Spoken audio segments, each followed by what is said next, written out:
ورحمة الله وبركاته. نحمده ونصلي على رسوله الكريم. أما بعد،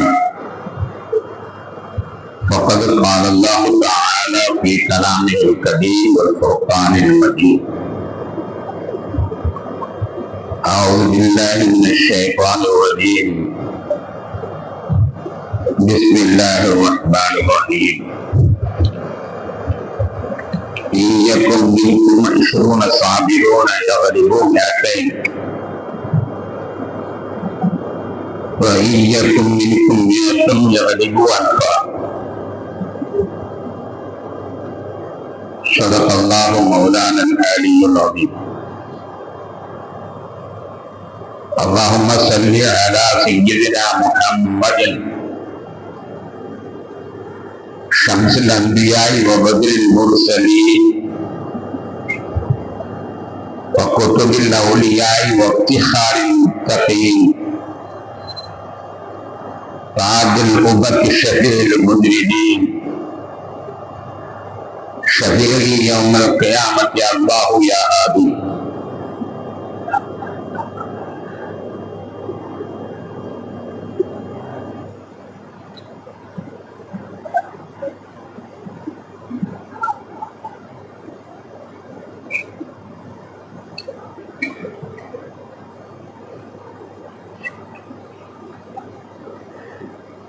கண்ணியத்திற்கும் மிகுந்த மரியாதைக்கும் உரித்தான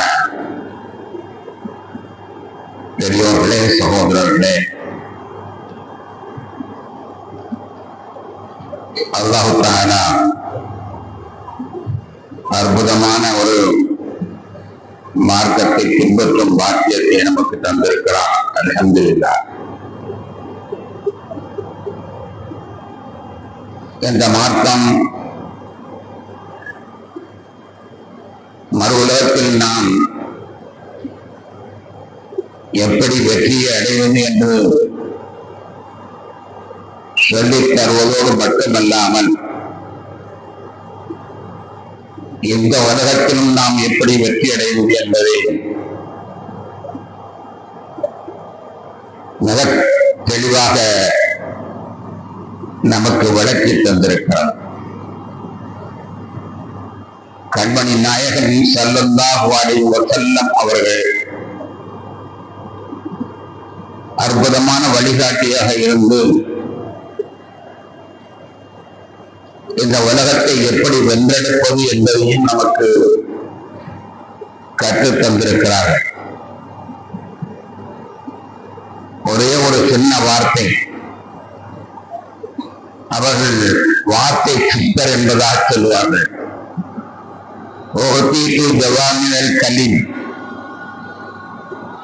பொருள் பொழிந்த வார்த்தையை சொல்லும் ஆற்றல் பெற்றிருக்கிறேன் என்று தன்னை பற்றி நபிகள் நாயகம் ஸல்லல்லாஹு அலைஹி வஸல்லம் அவர்கள் பிரபலப்படுத்துவார்கள். உண்மையிலேயே அவர்களுடைய வார்த்தைகள் ஒவ்வொன்றுமே மிக ஆழமான மிக மிக ஆழமான தத்துவங்களை உள்ளடக்கியது. உலகத்தில் எத்தனை தத்துவ வித்தகர்கள் வந்தாலும் அரிஸ்டாட்டில், சாக்ரட்டிஸ் போன்ற எத்தனை தத்துவர்களை நீங்கள் அடுக்கினாலும் அதை நாயகம் ஸல்லல்லாஹு அலைஹி வஸல்லம் அவருடைய தத்துவத்துக்கு அது ஈடாக ஒவ்வொரு வார்த்தைகளையும் அவர்கள் அதை நிரூபிப்பார்கள். நமக்கெல்லாம் தெரிந்த ஒரு வார்த்தை, இன்னமல் அஅமாலு பின்னிய்யாத். அமல்கள் எல்லாம் எண்ணங்களை கொண்டுதான்.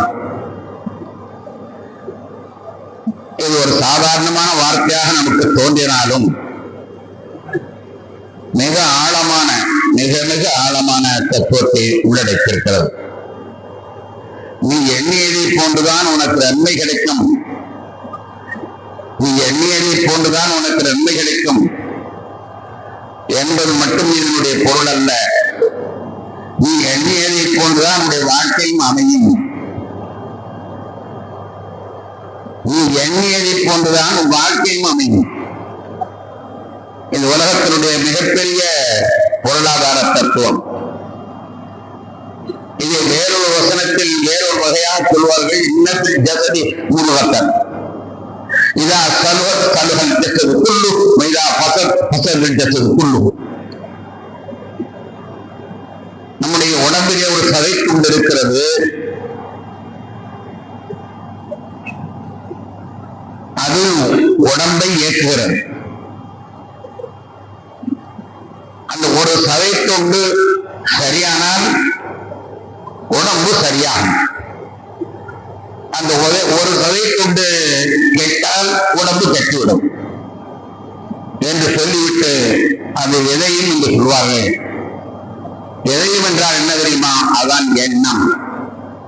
அதற்கு பிறகுதான் கல்வி. உன்னுடைய எண்ணத்தை என்னால் இதை செய்து முடிக்க முடியும் என்று நீ எண்ணியானால் முடித்துவிட முடியும். என்னால் எங்கே முடிய போகிறது என்று சொன்னாயானால் வாழ்க்கை நீ தோற்று போய்வாய். எதுவாக இருந்தாலும் சரி. அதை நபிகள் நாயகம் ஸல்லல்லாஹு அலைஹி வஸல்லம் அவர்கள் அல்லாஹ் சொல்வதாகவும் சொல்வார்கள். ஆனா இந்த வன்னி அப்திதி, ஆனா இந்த வன்னி அப்திதி, என்னுடைய அடியான் என்னை எப்படி நினைக்கிறானோ அப்படியே அவனுக்கு நான் கொடுக்கிறேன் என்று கூறுகிறான். நான் டாக்டர் ஆவேன் என்று நினைத்தால் டாக்டர் ஆகியே தீருவான். நான் இன்ஜினியர் ஆவேன் என்று நினைத்தால் இன்ஜினியர் ஆகியே தீருவான். நான் ஒரு அவுலியாவாக ஆகுவேன் என்று நினைத்தால் அவுலியாவாக ஆகியே தீருவான். நம்ம எங்கே பாதித்து நம்ம என்னைக்கு நல்ல மனிதரா நினைக்க நான் நல்ல மனிதனாக ஆகவே முடியாது. நம்மால் முடியும் தம்பி என்று நீ எண்ணுகிற பொழுது அதை உன்னால் சாதிக்க முடியும். அல்லாஹ் நீ என்ன எண்ணுகிறானோ அதைத்தான் தருகிறான் என்று ஒரு அடிப்படையை பெருமானார் ஸல்லல்லாஹு அலைஹி வஸல்லம் அவர்கள் விளக்குகிறார். நாம் இதை ஏன் சொல்கிறோம்? ஆனால் இங்கே அரபிக் கல்லூரி மாணவர்கள் இருக்கிறார்கள். அவன் தன்னுடைய உள்ளங்களிலே ஒரு பெரிய லட்சியத்தோடு முன்வர வேண்டும். அந்த லட்சியம் தான் நம்முடைய வாழ்க்கையாக அமைகிறது. நேயத்திற்குரியவர்களே, சாதாரணமாக விளம்பரங்களை நீங்க பார்க்கலாம். பூஸ்ட் எனர்ஜி என்று ஒரு விளம்பரம். பையன் சாதனை செய்வான். சாதனை செய்வது திடீர்னு ஒரு கிளாஸ் பூஸ்ட ஊற்றி கொடுப்பான். அப்படியே கணக்கு கொடுப்பான். குடிச்சிட்ட உடனே அவன் திரும்பும். குடிச்ச உடனே அவங்களுக்கு பலம் வந்துருப்பான். குடிச்ச உடனே பலம் வராது. அது 6 மணி நேரம் ஆனாத்தான் அது தெரிக்கும். 6 மணி நேரம் ஆனது பிறகுதான் அது எனர்ஜியா வரும். ஆனா அந்த படத்துல என்ன காட்டு வந்திருப்பான்? Boost energy. குடிச்ச உடனேயே நம்ம குடிச்சிட்டோம் செஞ்சிருவோம்னு ஒரு தைரியம். அந்த விளம்பரத்தை நாம் இந்த கண்ணோட்டத்தில் பார்க்க வேண்டும். பூஸ்ட சாப்பிட்ட உடனே அது பலமா வர்றதில்லை. அந்த பலமா வர வேண்டும் என்றால் 6 மணி நேரம் தான் இருக்க வேண்டும். அப்ப எதற்கு அதை காட்டுகிறார்கள் என்றால், நாம் பூஸ்ட் சாப்பிட்டோம் அதனால் அதைரியம் வந்துருச்சு என்று அவன் நம்புகிறான். வந்துருது. சில ஓட்ட பந்தயத்துல ஓடிக்கிட்டு இருக்கிறவங்க நீ பார்த்தீங்கன்னா வேகமா ஓடிக்கிட்டு இருப்பான். அவன் யார் முன்கிறது என்று திடீர்னு முட்டையை உடைச்சு கையில் கொடுப்பாங்க. உடனே கலக்கமா ஆயிடுச்சுதான் ஊற்றிட்டு ஓடுவான். இன்னொருத்த முட்டையை உடைச்சு கொடுப்பான். அதை கணக்கு வச்சுக்குவான், ஓடிடுவான். முட்டையை உடைச்சதுனால ஓடிட முடியுமா? முட்டையை உடைச்சா அது போய் சீரணமாகி வருவதற்கு 6 மணி நேரம் பிடிக்கும். நிச்சயமாக அவனுக்கு ஓட்ட சக்தி அது கொண்டு விடாது.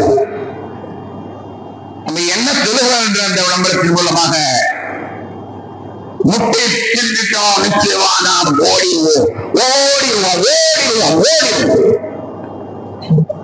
என்ற தைரியம். அந்த தைரியம் தான் அவனுக்கு வெற்றியை கொடுக்கும்.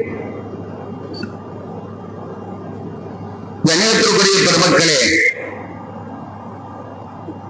நெப்போலியன் காலத்துல நெப்போலியன் தன்னுடைய படைகளை இரவு நேரத்தில் தூங்குகிறார்களா என்று பார்க்கிறதுக்காண்டி வருகிறான்.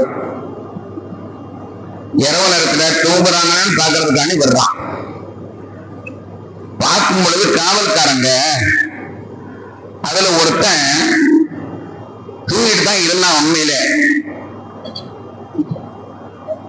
நெப்போலியனை பார்த்த உடனே என்ன செய்வதுன்னு தெரியாம பக்கத்துல இருந்த டேங்கியை தூக்கி துப்பாக்கி மாதிரி இருந்தான். துப்பாக்கியை தூக்கி கரெக்டா வைக்கணும். சூழ கழகத்துல என்ன செய்வதுன்னு தெரியாம நெப்போலியனை பார்த்த உடனே ஆஹா நம்ம தூங்கணும்னு சொல்லி நம்ம பதவிகளுக்கும் செய்துடுவானே, தண்டனை தந்துடுவானே என்று எண்ணுகிற பொழுது அந்த எண்ணம் என்ன செய்வது, அவனை ஒன்றுகிறது பக்கத்துல ஒரு டேங்கியை தூக்கி தலையில வச்சுக்கிட்டான். நெப்போலியன் பார்த்துட்டு சிரிச்சுட்டு போயிட்டான். போய் கொஞ்ச நேரத்துல அவன் அந்த டேங்கி நசுங்கி போட்டே செத்து நசுங்கி செத்து போயிட்டான். என்ன நடந்தது தெரியுமா?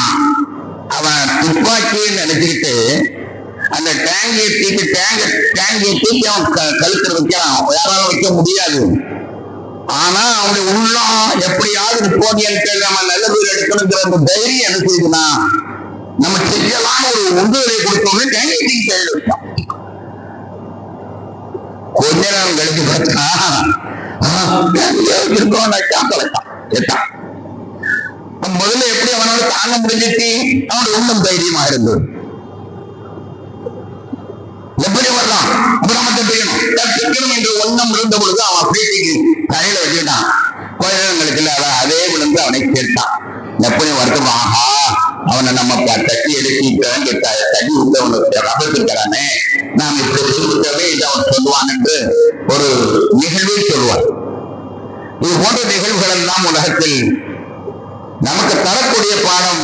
நாம் தைரியமாக இதை செய்து முடிப்பேன் என்ற எண்ணம் எனக்கு கண்ணியத்திற்குரியவர்களே. அதே போன்று ஒரு பெரிய அதிசயம் என்னன்னா, இரண்டாம் உலக யுத்த போரின் போது ஹிட்லருடைய படை எதிரிகளை பூரா எதிர்நாட்டி வீரர்களை பூராம கைது பண்ணி கைதிகள் இருக்கிற நேரத்துல ஒரு கைதி எப்படியோ தப்பிச்சு ஓடி போயிட்டான். தப்பிச்சு ஓடி போனவன் அங்க ஒரு சைக்கிள் இருந்துச்சு. அந்த சைக்கிள்ல ஏறி சைக்கிள்லயே வேகமா போய் அந்த ஜெர்மன் நாட்டை விட்டே கிடந்துட்டான். தப்பித்த கைதி சைக்கிள் மீது ஏறி பல மைல் கடந்து அந்த ஜெர்மன் நாட்டை எல்லை விட்டே தப்பிச்சுட்டான். தப்பிட்டு அங்க போயிட்டான்னு தெரியுது. அவனுக்கு சைக்கிள் ஓட்டவே தெரியாது. எப்படிடா அந்த சைக்கிள்ல இத்தனை மைல் கடந்து நம்ம தப்பிக்க வந்துட்டோம் அப்படின்னு பின்னால அவன் பார்க்கும் பொழுது அது பெரிய ஆச்சரியமா இருக்கு. சைக்கிள் ஓட்டவே தெரியாது. ஆனா அவன் மனசு என்ன சொல்ல, தப்பிக்கணும், எப்படி ஆச்சரிக்கணும், இவங்க தப்பிக்கணும், தப்பிக்க வழி என்ன,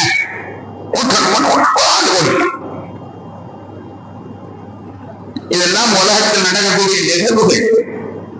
ஆனால் திருக்குர்ஆனும் கண்மணி நாயகன் ஸல்லல்லாஹு அலைஹி வஸல்லம் நமக்கு அற்புதமான பாடங்களை சொல்லித் தருகிறார். நீங்க பாத்தீங்கன்னா சில ஊர்கள்ல இப்ப நம்ம ஊரை பொறுத்து எடுத்துக்கிட்டீங்கன்னா எல்லாருமே செருப்பு வியாபாரிகள். விவசாயத்தை பொறுத்தளவுல எல்லாமே செருப்பு வியாபாரிகள் பெரும்பாலும். இதே போன்ற கள்ளப்பட்டின்னு ஒரு ஊரை எடுத்துக்கிட்டீங்கன்னா எல்லாமே ஜவுளி தொழில். அதே மாதிரிங்க அம்மாப்பட்டினம்னு ஒரு ஊரை எடுத்துக்கிட்டா எல்லாமே பலசர கடையா வச்சிருக்காங்க. புத்தானத்தம் என்ற ஊர் எடுத்தீங்கன்னா புத்தானத்தம் மணப்பாறைன்னு ஊர் எடுத்தீங்கன்னா எல்லாத்துக்கும் முறுக்கிய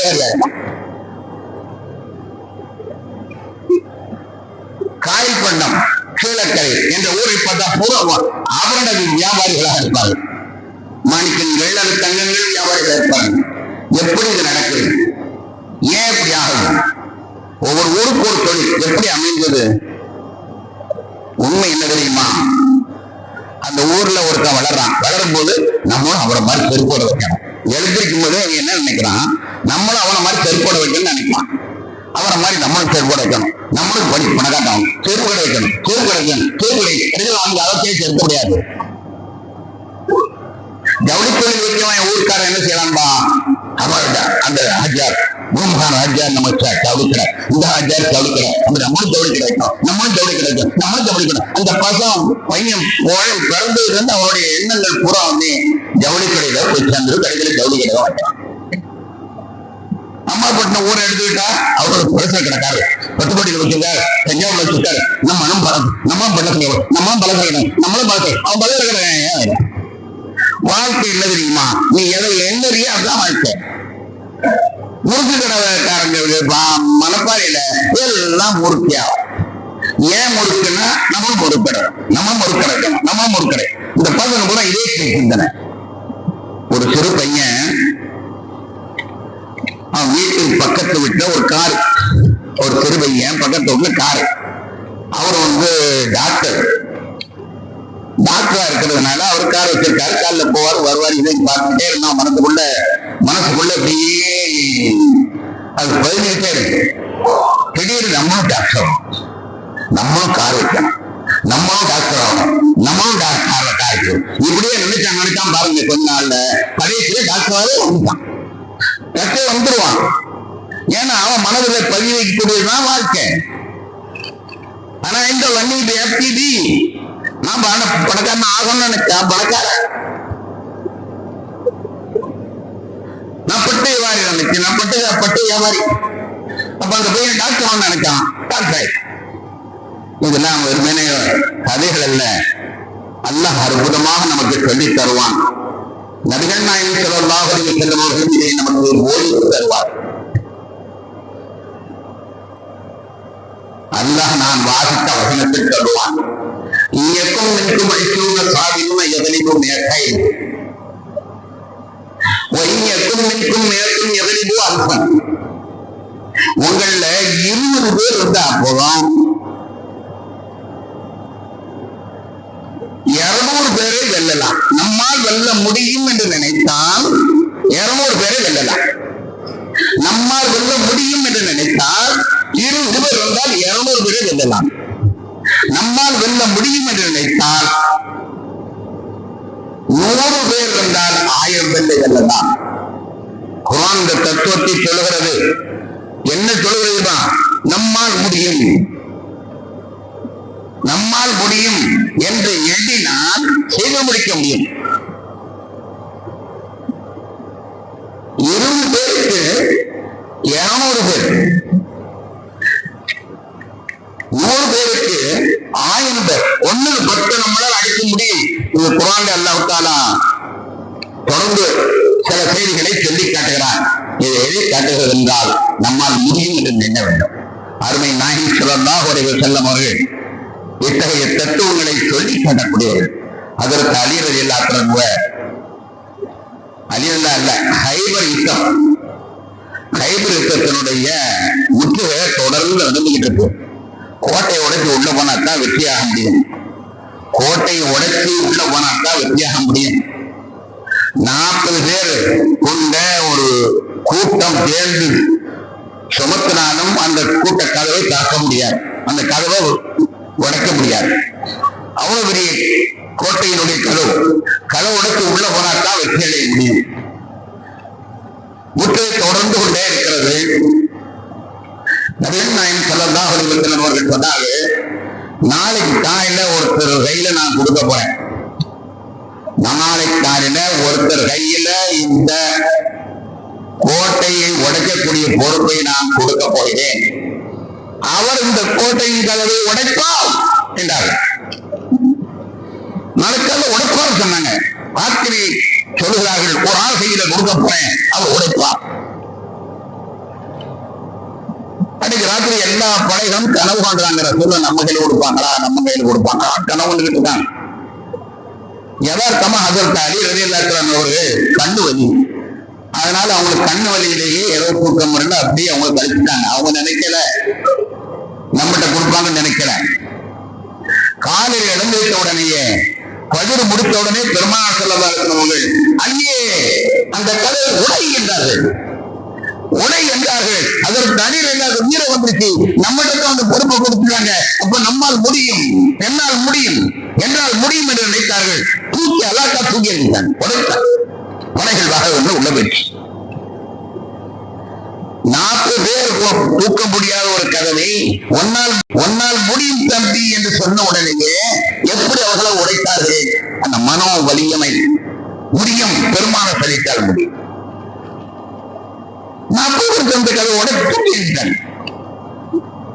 வெற்றியாகிவிட்டது. மறுநாள் ஜிப்ரீல் இஸ்லாம் வந்தாங்க. வந்தவங்க அலி அலி அந்த கதவை தூக்கு பார்க்கலான்னா அதே அலியா கூப்பிட்டு அலியே அந்த கதவை தூக்குனாங்க. அவங்களால தூக்க முடியல. அவங்கள தூக்க முடியல. ஏன்னா அவ்வளவு வெயிட், 40 பேர் கொண்ட கதை, தூக்க முடியாத கதை. அப்ப எப்படி ராத்திரி தூக்கி அதை சாதாரணமாக கேடையை போன்று வாழ் சுழற்கும் கேடையை போன்று வைத்துக் கொண்டு யுத்தத்தை நீங்கள் வெற்றி கொண்டீர்களே, எப்படி கொண்டீர்கள்? ஒண்ணுமில்லை, நான் முடியும் என்று நினைத்தே செய்து முடித்தேன். தத்துவம் மற்றவர்கள் சொல்லித் தந்த தத்துவம் அல்ல, நபிகள் நாயகம் ஸல்லல்லாஹு அலைஹி சொல்லித் தந்த தத்துவம். நம்மால் முடியும் என்று நினைத்தால் உன்னால் முடியும், செய்து காட்டுவார்கள். அதற்கு நபிகள் நாயகம் ஸல்லல்லாஹு அலைஹி வஸல்லம் அவர்கள் ஒரு 3000 பேர்களை கொண்டு அகழி தோண்டும் பணியிலே ஈடுபடுகிறார்கள். மதீனாவை சுற்றி 3 பக்கம் மலை, அதனால் 3 பக்கம் மலை இருக்கிறதுனால அது இயற்கையான பாதுகாப்பு.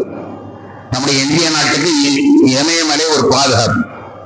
அந்த பக்கத்தில் இருந்து எதிரிகள் வந்து நம்மை தாக்க முடியாமல் இமயமலை பாதுகாப்பு மாதிரி அந்த மனிதனுக்கு 3 பக்கம் பாதுகாப்பு. இந்த நேரத்தில் எதிரிகள் அவர்களை எப்படியாவது அழுத்த வேண்டும் என்று தங்கலம் கட்டுகிறார்கள். உஹது யுத்தம் நடந்தது, பத்ர் யுத்தம் நடந்தது. இப்படியான யுத்தத்தின் ஒரு சந்தர்ப்பத்தில் மதீனாவை நம்ம எதிரிகளோடு சேர்ந்து எதிரிகளை எதிர்த்து ஜெயிக்க முடியாது. எதிரிகளை எதிர்த்து ஜெயிக்க முடியாது. காரணம், எதிரிகள் அதிகமாக இருக்கிறார்கள். அதிக எண்ணிக்கை எல்லா மக்காவில் உள்ள, மதீனாவில் உள்ள, கிராமத்தில் உள்ள எல்லாரையும் சேர்ந்து வர்றாங்க நம்மளை அழிக்கிறதுக்கு. நம்ம அழிக்க முடியாது என்று சொல்கிற பொழுது ஹஜ்ரத் சல்மான் பார்சி ரலியல்லாஹு அன்ஹு அவர்கள், சல்மான் பார்சி ரலியல்லாஹு அன்ஹு அவர்கள் ஒரு ஆலோசனை சொன்னார்கள்.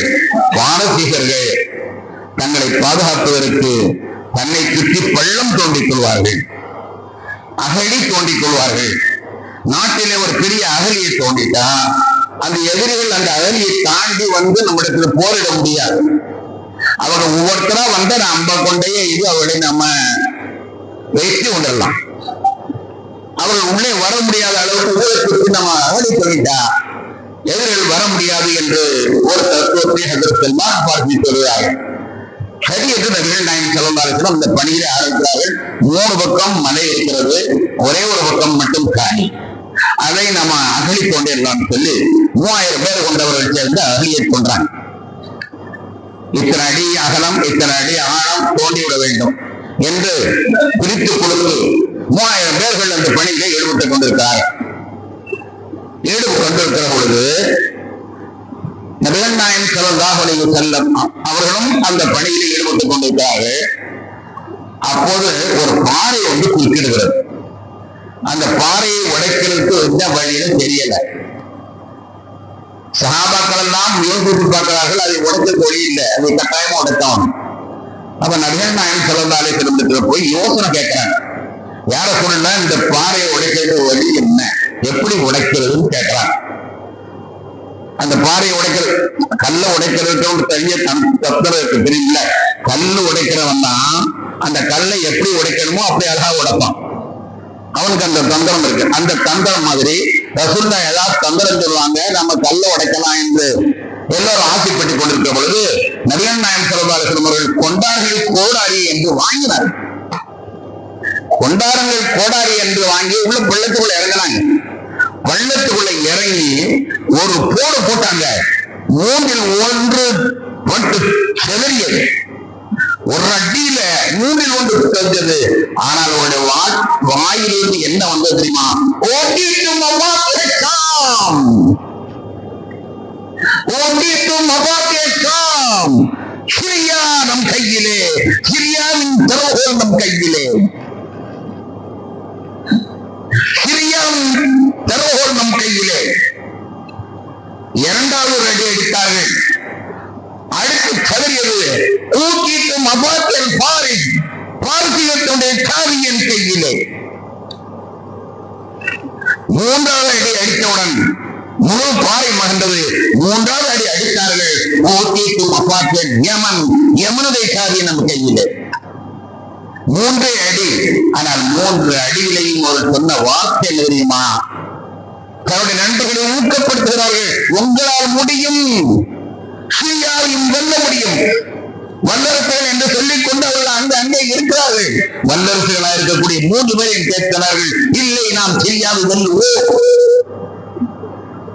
நாம் யமனை வெல்லுவோம், நாம் பாக்கியத்தை வெல்லுவோம், அந்த சாவி நம் கையிலே என்று உடைத்து எடுத்து 3 வார்த்தையை சொன்னார். இது சாதாரண வார்த்தை அல்ல அன்பான பெருமக்களே. அதற்கு உமர் இல்லாவுடைய காலத்தில் அந்த 3 நாடு நம் கை கொண்டு, அதற்கு உமர் இல்லாவுடைய காலத்துக்குள்ள இந்த 3 நாடும் நம் கையிலே வந்தது. பெருமானார் சொன்ன வார்த்தை என்ன வார்த்தை தெரியுமா? ஊக்கப்படுத்தக்கூடிய வார்த்தை.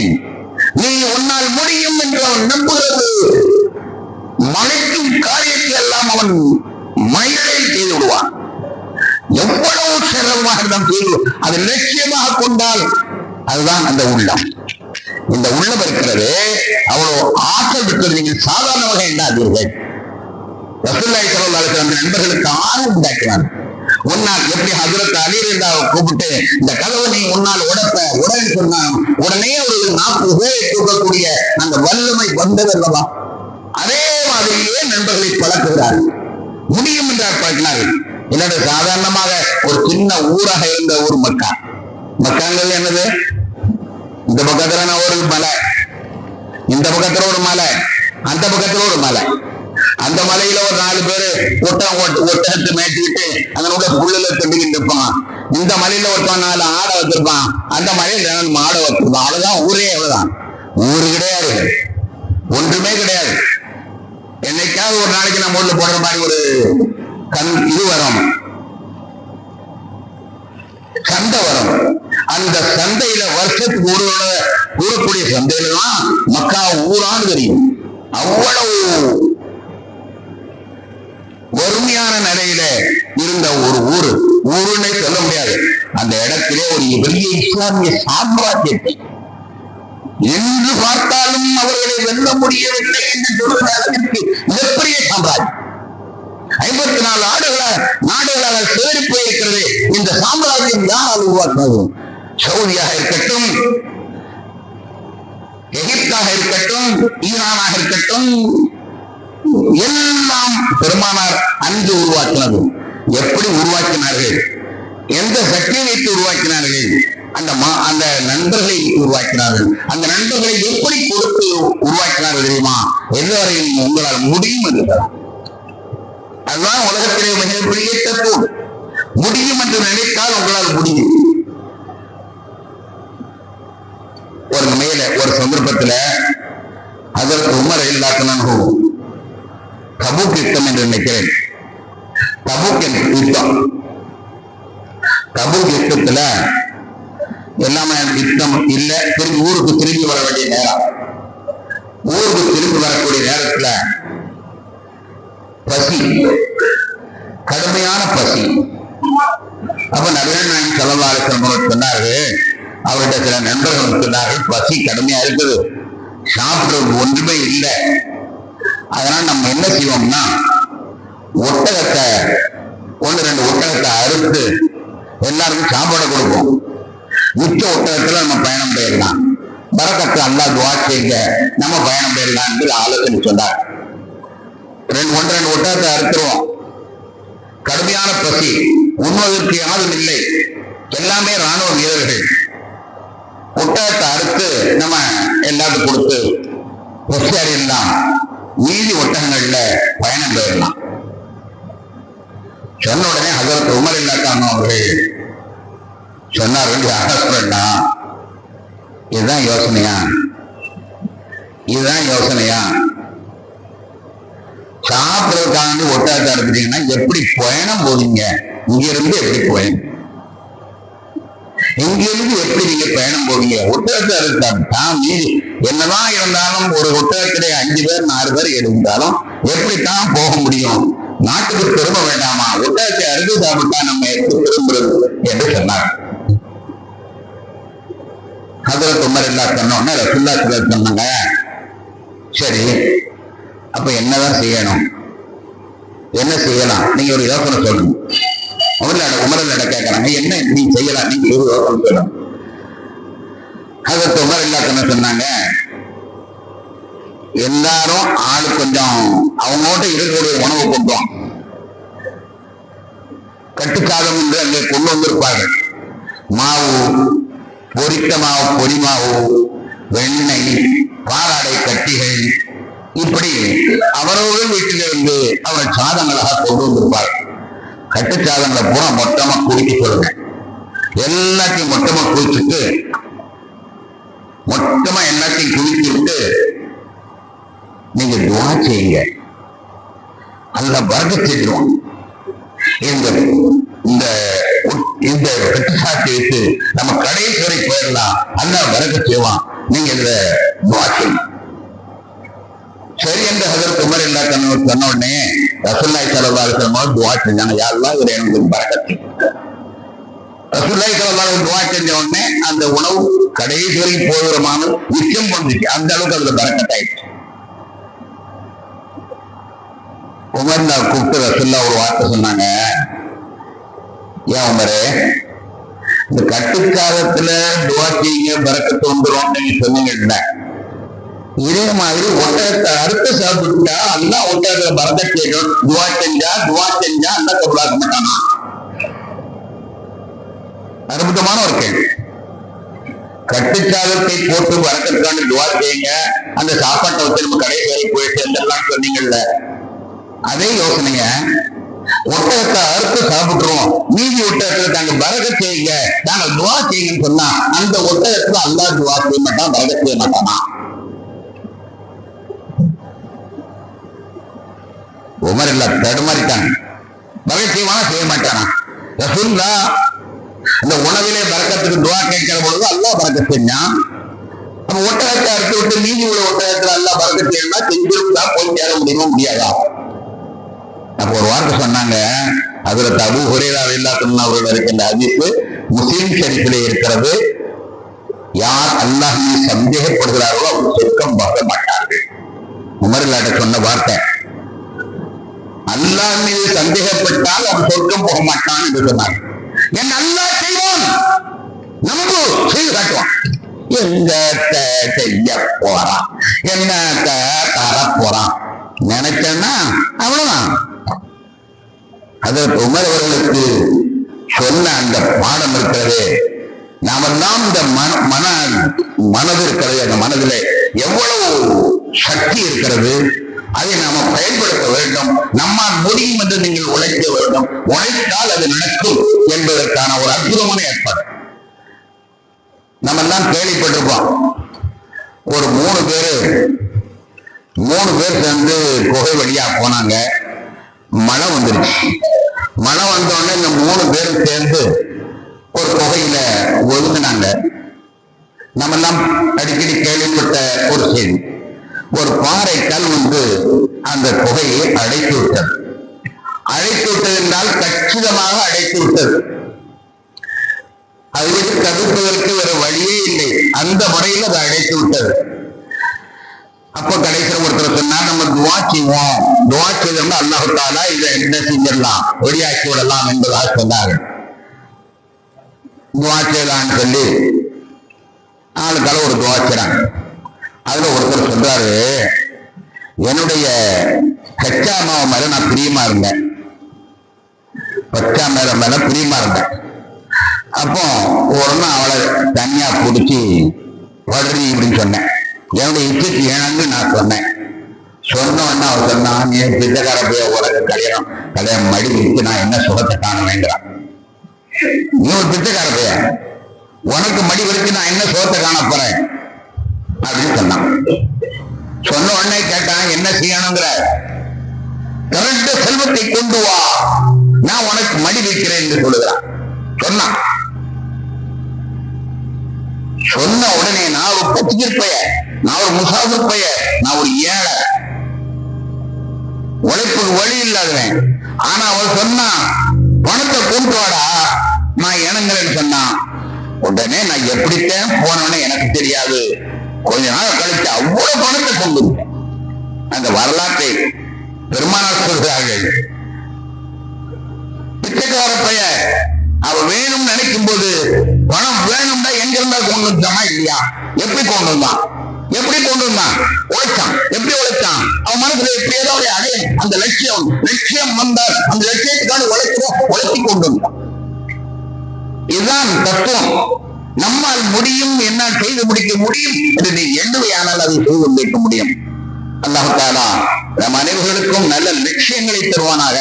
உயர்ந்த லட்சியங்கள் வைக்கணும். இப்ப காபத்துல சில பேர் துவா கேட்டா அல்லாட்ட கேட்கிறான். அவன் ஏன் தரக்கூடிய சக்தி உள்ளவன், அவன் கேட்க வேண்டியது தானே. எனக்கு பென்சு கார் கொடுன்னு கேட்க வேண்டியது தானே. அல்ல எனக்கு கார் கொடுன்னு போய் கேட்கறான். பிச்சைக்கார பையன் இவன் எனக்கு கார் கொடுன்னு கேட்கறான்.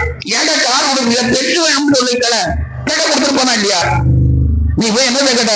என் முன்னாடி சமமா இருக்கணும், என் பிள்ளை சமமா இருக்கணும், என் ஊரு சமமா இருக்கணும், அவ்வளவுதான் கேட்டேன். அந்த போய் கேட்ட கிடைச்சு கொடுத்துருப்பானா இல்லையா? கஞ்சத்தான் யார் தெரியுமா? நான் தான். ரப்பிடத்துல கேட்கல. அவங்க நிறைய இருக்குது, கொடுக்கறது தயாரா இருக்கலாம். ஆனா கொடுக்கிற வரைக்கும் நீ கேட்கல. உன் லட்சியமே ஒன்று லட்சியமே இல்லையா? எனக்கு இந்த பிரச்சனை, இந்த சின்ன பிரச்சனை அவங்க கடை போதும், நான் இதை வச்சுக்கிட்டே வாங்குறேன் நீ சொன்னீங்கன்னா அதுல கூட தான் உங்க அளவு. அல்லாஹ் தஆலா நம்ம எல்லாம் நம்பிக்கையாளர்களாக, அல்லாஹ் மீது நம்பக்கூடியவர்களாக, அல்லாஹ் ரசூல் மீது நம்பிக்கக்கூடியவர்களாக, அல்லாஹ் எதையும் கொடுப்பான் சக்தி உள்ளவன் என்று நம்பக்கூடியவர்களாக ஆக்கியர்கள் புரிவான அளவாக நம்புகிறார்கள்.